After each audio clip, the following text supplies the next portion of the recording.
Hello friends, நம்மளோட daily food இந்த விஷயத்தில் நம்ம எந்த அளவுக்கு கன்சிடராக இருக்கும். இப்போ ரீசெண்டாக நடக்கிற இந்த நியூஸ் எல்லாம் கேள்விப்படும் போது நம்ம எந்த அளவுக்கு ஃபுட்டு மேலே கான்சென்ட்ரேட் பண்ணுறோம் அப்படின்னு கொஸ்டின் நிறைய ரேஸ் ஆகுது. நானே வீடியோ பண்ணியிருப்பேன். நைட்ரஜன் பிஸ்கெட், நைட்ரஜன் ஐஸ்கிரீம் கலந்த இந்த பிஸ்கெட் ஐஸ்கிரீமாக சாப்பிடும்போது என்னென்ன ப்ராப்ளம் வருது, ப்ராப்ளம் வந்திருக்கு, அஃபெக்ட் எவ்வளோ பேர் ஆயிருக்காங்க. அதுக்கப்புறமேட்டு கொஞ்ச நாளைக்கு முன்னாடி வந்த நியூஸ், தமிழ்நாட்டில் பஞ்சு மிட்டாய் எடுத்து ரிசர்ச் பண்ணும்போது அதில் கார்சினோஜெனிக் சப்ஸ்டன்ஸ் இருக்குன்னு சொல்லிட்டு நியூஸில் வந்திருக்கு.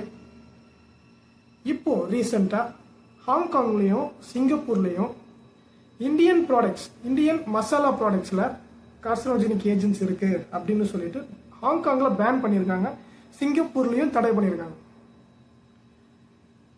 அப்படி என்ன ப்ராடக்ட் அதில் இருந்தது, அது எந்த அளவுக்கு அஃபெக்ட் ஆகும், இது உண்மையா, இந்தியாவில் இதை பேன் பண்ணாங்களா, பண்ணுவாங்களா, அதை பற்றி தான் இந்த வீடியோவில் பார்க்க போகிறோம். வாங்க டீட்டெயிலாக உங்களுக்கு போயிடுற மாதிரி ஈஸியாக சொல்கிறேன். ஸோ இது உங்கள் நரேன்ஸ் வியூ, நான் உங்கள் Naren. Welcome to Naren's view.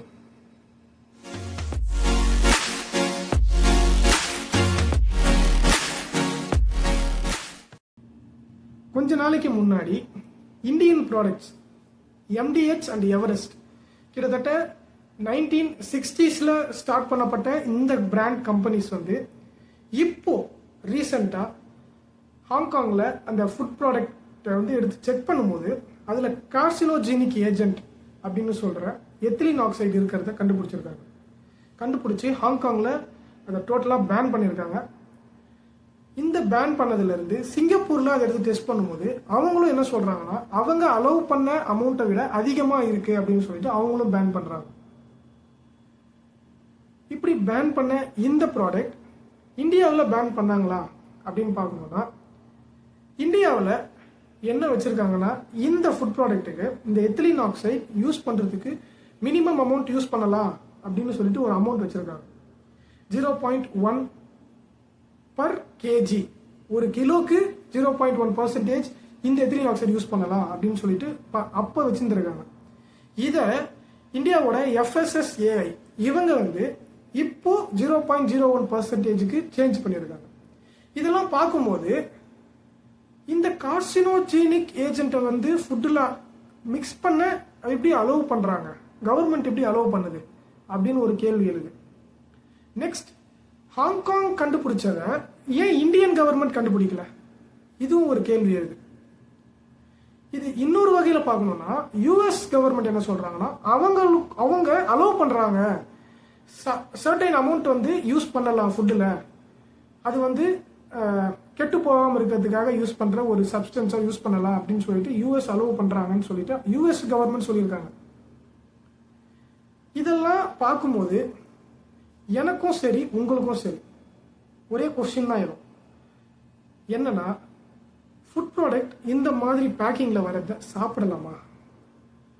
First நான் என்ன சொல்லுவேன்னா, பேக்கிங்கில் வர ஃபுட் ப்ராடக்ட் எடுக்கிறது மேக்சிமம் தடுத்துக்கணும். ஏன்னா எல்லாமே கெட்டு போகாம இருக்க அந்த ஏஜென்ட்ஸை ஆட் பண்ணி தான் வரும். ஏன்னா வேற ஒன்றும் பண்ண முடியாது. ஏன்னா அவங்க வந்து இம்போர்ட் எக்ஸ்போர்ட் இதுக்கெல்லாம் பண்ணுவாங்க, ரொம்ப நாள் வச்சிருந்து யூஸ் பண்ணுறதுக்காக தான் இந்த பேக்கிங் ப்ராடக்ட்ஸை யூஸ் பண்ணுறாங்க, ப்ரொடியூஸும் பண்ணுறாங்க. அப்படி இருக்கும்போது இந்த மாதிரி சர்டைன் அமௌண்ட்ஸ் கவர்மெண்ட் அலோவ் பண்ணுவாங்க யூஸ் பண்ணுறதுக்கு. நம்ம என்ன பண்ணணும் அப்படின்னா, நிறைய வேஸ் இருக்கு. நான் இது நல்லதா கெட்டதா, இவங்க இப்படி ஆட் பண்ணது தப்பு, இதை பற்றி நான் பேச வரவே இல்லை. நான் உங்ககிட்ட என்ன சொல்ல வரேன்னா, இதை வச்சு மேக்சிமம் நம்ம வீட்டில் நம்மளே ரெடி பண்ணிக்கிறது நல்லது. இந்த மாதிரி ஃபுட் ப்ராடக்ட்னு எடுக்கும்போது நம்ம நிறைய வேஸில் நம்ம தப்பு பண்ணிட்டு இருக்கோம். என்னன்னு பார்த்தீங்கன்னா, நம்ம வெளியே போய் ஒரு ஃபுட் ப்ராடக்டை வாங்கி சாப்பிட்றோம் அப்படின்ற போது அதில் என்னென்ன இருக்குது அப்படின்னு தெரியாமே வாங்கி சாப்பிட்றோம். அதோட பின்னாடி என்னென்ன இருக்குன்னு சொல்லிட்டு ஓப்பனாக கொடுத்துருப்பாங்க. ஆனால் நம்ம படிக்கிறது கிடையாது. நம்ம வாங்குவோம், பிரிப்போம், சாப்பிடுவோம், கவரை தூக்கி போட்டுருவோம், அவ்வளோதான் நம்மளுக்கு முடிஞ்சது. நானும் அப்படி தான் இருக்கேன், அப்படிதான் இருந்தேன். பட் இதுக்கு மேலே நான் என்ன பண்ண போகிறேன்னா, வாங்கி அது பின்னாடி இருக்கிறத பார்க்கணும், என்னென்ன கலந்துருக்காங்க, நல்லதா அப்படின்னு சொல்லிட்டு பார்த்து சாப்பிடணும். இப்படி நம்ம இந்த மாதிரி பழக்கத்தை உண்டாக்கிக்கிட்டோம் அப்படின்னா நம்மளோட ஃபியூச்சர் ஜென்ரேஷன் இந்த மாதிரி மேபி அந்த ஃபுட் ப்ராடக்ட்ல இருக்கலாம், இல்லாமல் இருக்கலாம்.